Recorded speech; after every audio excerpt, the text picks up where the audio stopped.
surrendering to God.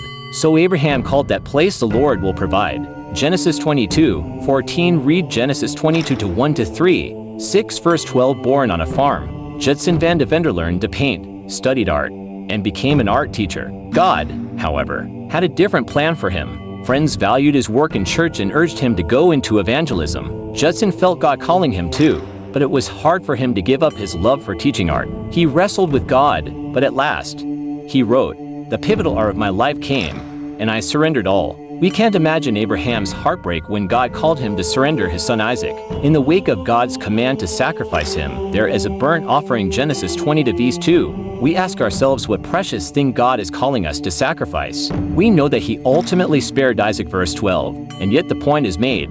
Abraham was willing to surrender what was most precious to him.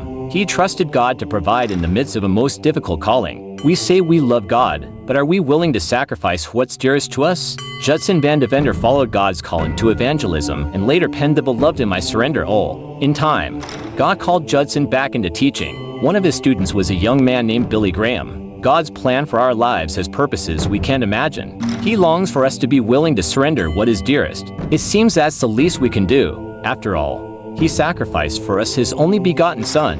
By Kenneth Peterson. Reflect and pray. What's God's calling for you? What might you need to sacrifice for him? Dear God, I struggle to fully surrender parts of my life to you. Please help me to trust you. Daily Bread Min.